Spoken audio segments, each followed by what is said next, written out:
sekarang hari ini saya akan menerangkan mengenai sistem imun atau kekebalan yang ada di ayam, kemudian bagaimana caranya antibodi kerja, kemudian gimana hubungannya sama infeksi yang masuk, termasuk apakah lewat vaksin ataupun pas saat ada wabah. Jadi ini ada gambar ayam di sini. Jadi di dalam ayam itu ada untuk sistem kekebalan ada 3 bagian yang harus diingat. Jadi yang pertama adalah B stem cell atau prekursor sel B yang ada di sumsum tulang. Kenapa disebut B? Karena asalnya dari bone marrow atau sumsum tulang. Terus semua sel B yang ada di sini, yang ada di sumsum tulang ini, nanti akan masuk ke 3 lokasi. Yang satu ke bursa, kemudian kedua ke limpa, dan ketiga ke timus. Jadi di sini bisa dilihat di sini sel B yang dari sini akan masuk ke bursa, kemudian juga ada ke limpa dan juga ke timus, sama seperti di sini.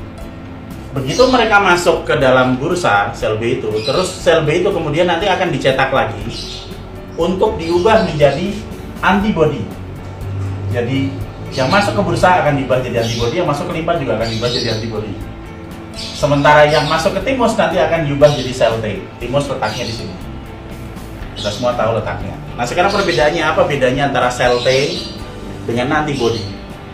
Antibodi bekerja sebagai respon imun spesifik yang nanti akan menangkap semua kuman yang ada di dalam sistem tubuh. Jadi yang masih kelayapan di mana-mana itu nanti ditangkap sama antibodi. Sementara timus sel T itu nanti gunanya adalah untuk menghancurkan sel yang sudah ketempelan sama kuman. Sel ketempelan kuman, selnya terinfeksi, itu dihancurkan oleh timus. Makanya sel T disebut respon imun seluler karena dia hanya bekerja di sel. Sementara yang di luar sel, yang semua yang ada di sistem sirkulasi dan macam-macam, itu disebut respon imun humoral yang diwakili oleh antibodi. Jadi antibodi ada di luar sel, sementara selnya itu ditangani oleh sel T. Nah, kemudian kita akan balik ke sini. Jadi infeksi pertama atau pengenalan virus itu bisa kita dapat lewat 3 macam. Pertama lewat vaksin, kedua lewat infeksi alami. Sekarang apa perbedaannya? Kita bahas satu-satu di sini. Yang pertama vaksin inaktif. Vaksin inaktif dia jumlah virus yang dimasukkan biasanya jumlahnya banyak.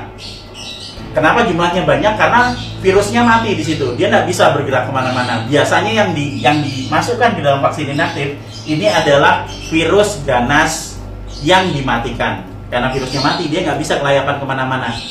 Makanya ditambahkan adjuvan, pelarut untuk menimbulkan reaksi radang ringan. Jadi virusnya diam, ditambah adjuvan, ada radang di situ. Antibodinya yang akan ketarik ke situ. Begitu antibodi itu nanti ketarik ke virusnya, maka antibodinya akan nempel di situ. Dan antibodinya inilah nanti yang akan dipakai untuk masukkan data. Sekarang kita bahas lagi mengenai vaksin aktif. Tadi vaksin inaktif atau kill. Vaksin aktif itu nggak perlu dikasih adjuvan. Kenapa nggak perlu dikasih adjuvan? Karena isinya virus hidup. Virus hidup yang tidak ganas. Tidak pernah ada satupun perusahaan vaksin yang masukkan virus ganas hidup untuk jadi vaksin aktif. Itu perbuatan konyol. Sehingga karena dia vaksinnya aktif, virusnya aktif, dia bisa kelayapan kemana-mana. Dia bisa ke sirkulasi, dia bisa nempel ke reseptor yang kemudian nanti akan ditangkap oleh antibodi dan juga akan dihancurkan oleh sel T buat yang bisa masuk dan juga nempel di reseptor. Tapi virus ini sekali lagi bukan virus ganas. Misalnya Candida sota. Misalnya lagi virus IB H120 itu tidak ganas. Misalnya lagi virus 2512 untuk gumboro itu juga tidak ganas. Sehingga kita bisa membuat vaksin live. Nah, kemudian kita bandingkan dengan infeksi alami. Infeksi alami adalah infeksi yang terjadi pada saat hewan itu belum pernah divaksin. Dia kemasukan virus. Nah, virus yang ada di Indonesia, mau ND, mau IB, mau gumboro, mau apapun, bahkan AI, semuanya ganas. tidak ada virus tidak ganas yang bersirkulasi di Indonesia. Di Indonesia semua virus ganas. Sehingga begitu dia masuk ke dalam tubuh, dia bisa bereplikasi tambah banyak dan juga menghancurkan sel lebih banyak.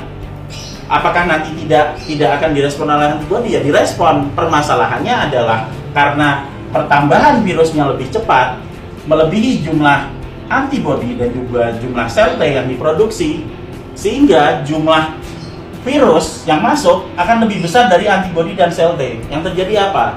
Virus semakin banyak, virusnya ganas, merusak sel lebih banyak, hewannya sakit kemudian mati. Kadang-kadang di satu lokasi ada hewan yang memang bisa survival, bisa hidup. Itu karena dia mengeluarkan antibodi lebih banyak atau paparan virus yang masuk lebih sedikit dari lingkungan, sehingga dia bisa kebal. Nah, pengenalan dari antibodi dan virus di sini baik oleh sel B maupun oleh sel B, sel T dan juga oleh antibodi yang ada di sini, ini nanti akan berwujud menjadi sebuah data. Data ini nanti akan dimasukkan sebagai data memori dan akan dimasukkan kembali data ini ke organ pembuat sel T dan juga antibodi.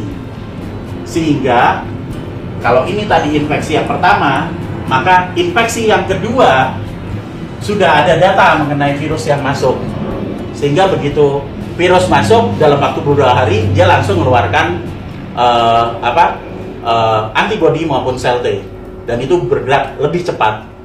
Jika pada infeksi pertama mungkin butuh waktu sekitar ya katakanlah 1 minggu untuk dia mulai produksi, sementara pada saat infeksi kedua, sementara dia sudah punya data di sel memori, mungkin hanya dalam waktu 24 jam dia sudah bisa mengeluarkan antibodi dan juga sel T yang spesifik dalam kondisi sehat. Jadi yang harus diingat adalah ada sel T, ada sel B atau antibodi yang berfungsi dalam sistem imun yang pertama. Terus yang kedua, ada bermacam-macam cara untuk ayam bisa mengalami infeksi, baik dari virus vaksin inaktif, vaksin aktif, ataupun lewat infeksi alami. Dan interaksi atau hubungan antara antibodi dan virus, kemudian antara virus atau kuman dengan sel sel T, itu nanti akan dimasukkan sebagai data sel memori, yang nanti data sel memori itu akan masuk ke dalam organ, yaitu limpa, bursa, dan timus, untuk nanti dipakai untuk mengeluarkan respon imun spesifik berupa antibodi atau sel T untuk menangani infeksi yang kedua. Semoga penjelasan ini bisa dipahami dengan penggambaran yang semacam ini, dan semoga bermanfaat buat semuanya. Terima kasih.